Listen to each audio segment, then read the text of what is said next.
예수 그리스도가 탄생한다는 것이 가능성 있는 일이냐?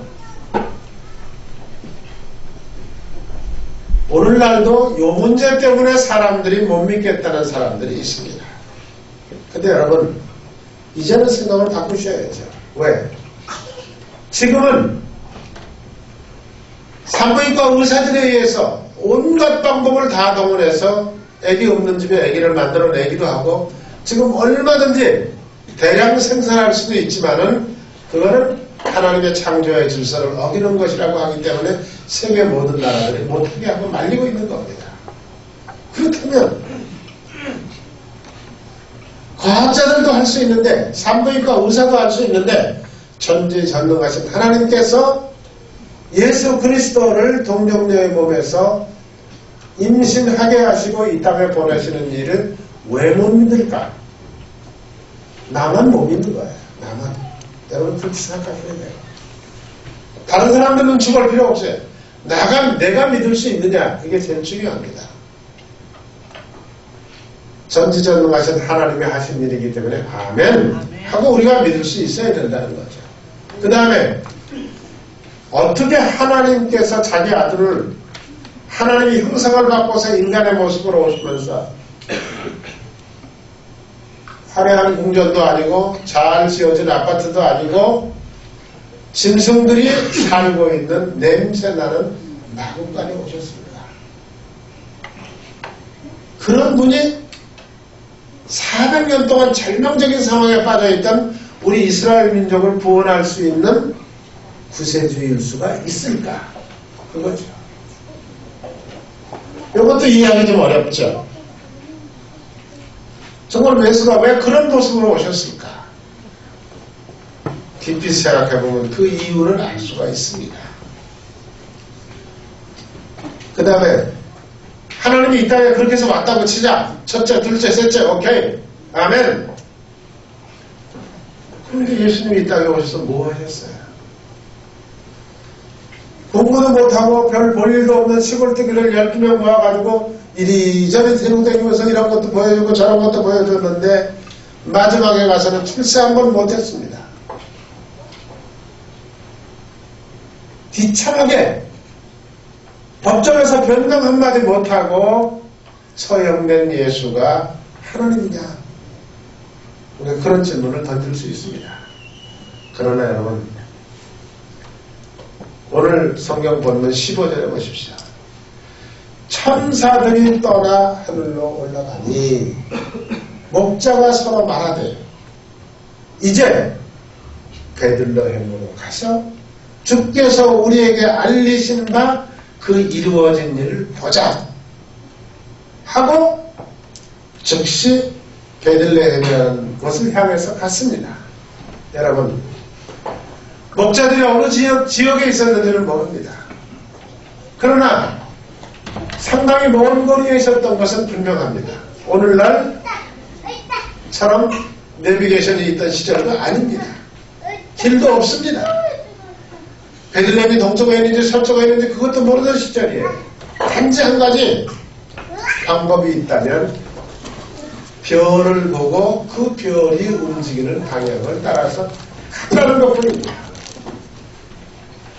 제가 한 5년 전에 몽골에 갔는데, 몽골에 가서 그 몽골의 중앙에 있는 사막을 가게 됐어요.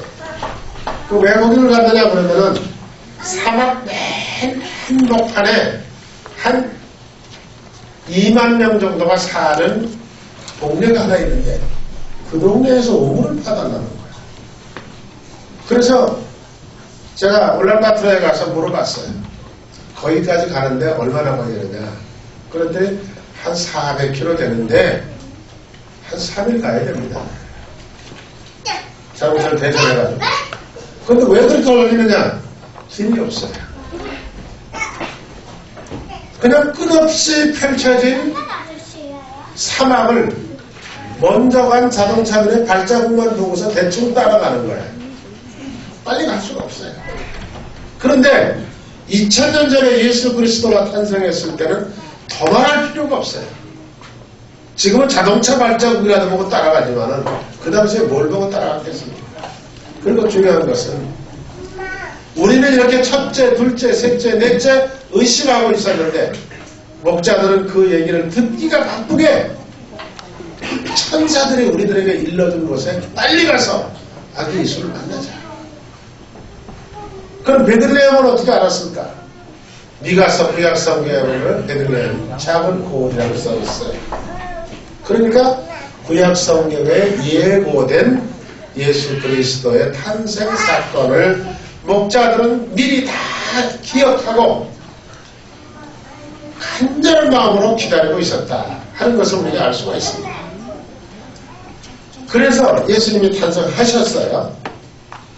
하시고 난 다음에 세상이 얼마나 달라졌느냐. 우리는 지금 이 시대에 살기 때문에 예수님이 탄생하고 난 다음에 세상이 얼마나 달라졌는지를 실감할 수가 없습니다. 그러나 그 당시에는 예수님이 탄생하시고 난 다음에 인간들의 역사가 완전히 뒤바뀌어버리고 말았습니다.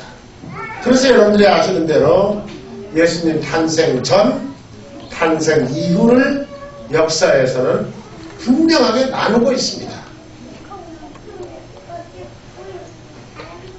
예수님이 탄생하신 이후의 얘기를 우리는 보통 AD 이렇게 말합니다.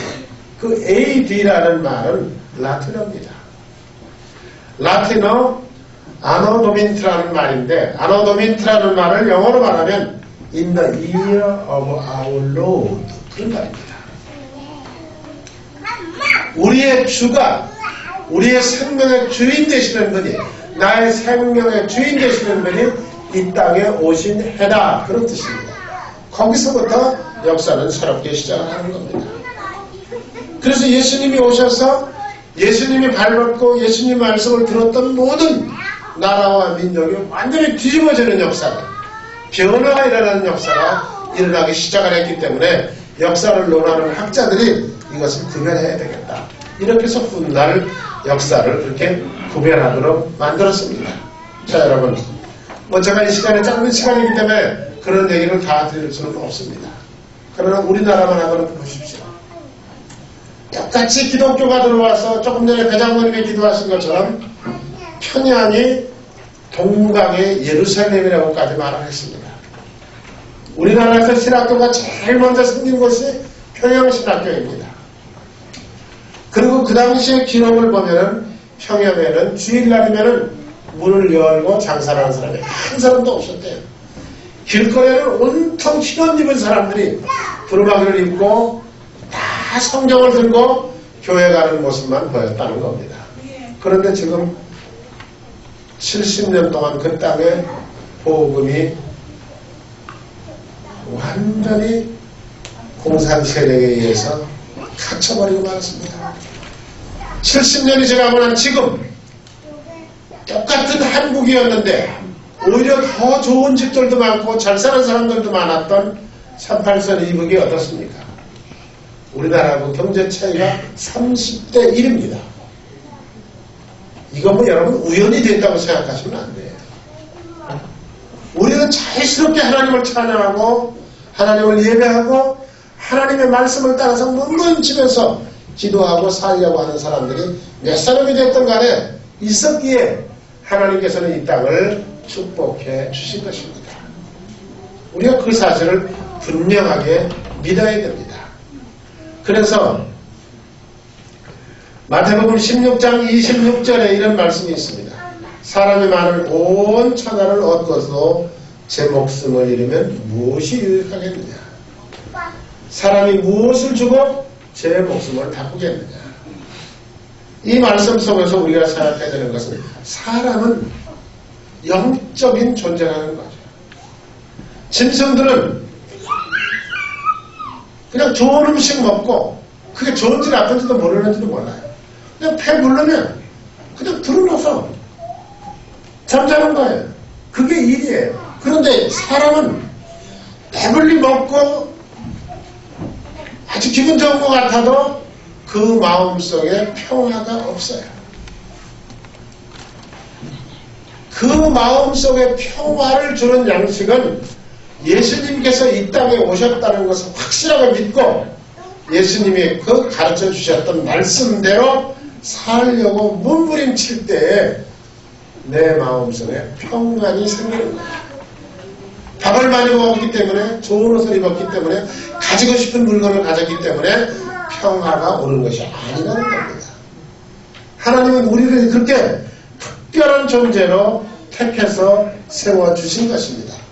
그래서 우리는 예수 그리스도께서 이 땅에 오심으로 인해서 예수님을 기쁘게 맞이하는 그 일이 하나님께는 영광이 된다. 그럼 하나님께 영광이 되는 일은 뭐겠느냐? 한마디로 말하면 우리가 신앙생활을 하면서 내 자신을 희생할 줄 아는 것, 내 자신을 내려놓을 줄 아는 것, 그리고 하나님의 영광만을 높여주기 위해서 애쓰시는 삶의 스타일. 그게 하나님의 영광이 되는 거예요. 겸손한 자세로 모든 능력을 다 가지고 있으면서도 절대 함부로 사용하지 않고 오직 주님의 뜻을 따라서 사용하려고 몸부림치는 삶의 스타일. 그 다음에 무엇이든지 사랑의 눈으로 바라다 보는 겁니다. 그리고 감싸주고 덮어주고 사랑해주는 것. 나는 도무지 저 사람을 사랑하지 못하겠습니다. 이건 다른 일을 다 잘한다고 하더라도 하나님의 제자라고 얘기할 수가 없어요. 그런 사람까지도 사랑해야 돼요. 그냥 한마디로 쉽게 말하면 원수를 사랑하라 알겠습니다. 성경에 그렇게 써요. 그리고 하나님께서 내게 주신 모든 능력을 가지고 하나님의 영광을 위해서 사용할 때 하나님을 하늘에서 영광을 받으신다는 겁니다. 그 다음에 그런 기뻐하심을 입은 사람들 중에 평화로다고 했어요. 그럼 우리는 이 계절에 평화를 내 마음속에 받아들이시고 그 받아들인 평안을 뺏기지 않도록 계속해서 지속적으로 가지고 신앙생활을 했으면 좋겠다. 그렇다 그러면 그냥 평화라고 그러지 않았어요. 예수님이 오신 것을 기뻐하는 사람들, 오늘처럼 우리들처럼 모여서 다른 곳에 가지 아니하고 찬송 부르고 말씀 묵상하고 그 다음에 여러 가지 프로그램 만들어서 함께 즐기면서 기뻐하는 사람들에게 하나님께서 평안을 주시겠다고 했습니다. 그러니까 우리가 적어도 이런 평안을 오늘 우리는 이 자리에서 가질 수 있도록 간절히 사모하는 마음으로, 그리고 정말 정성을 다해서 아이고 왜 이렇게 일찍 안 끝나나 이렇게 하는 게 아니라 정말 예수님이 내일 아침에 이 땅에 오신다는데 밤을 새가면서라도 우리가 기다려서 주님을 맞이해야 되겠다는 그런 자세를 가질 때 하나님께는 영광이 되고 여러분들에게는 평화가 주어진다는 사실입니다. 이 하나님이 주시는 평화를 내 마음속에 오늘만 받는 게 아니라 간직하고 일생을 살아가면서 어떤 환경, 어떤 조건에서도 예수 그리스도와 함께 간다고 하는 사실 때문에 매일매일 감사하고 매일매일 겸손한 자세로 사랑을 사랑으로 살아서 하나님의 축복을 소유하는 여러분들이 되시기를 주의 이름으로 축원합니다. 자, 그러면 이 시간에는 우리 이제 성가대원들이 준비한 찬양 칸타타를 통해서 왕이 나셨네, 베들레헴으로 작은 마을, 이렇게 해서 5가지 메들리로 우리 찬양을 들으시면서 하나님께 영광 돌리시고 다 같이 기뻐하시기를 바랍니다. 우리 성가대원들 나오셔서 찬양해 주시겠습니다.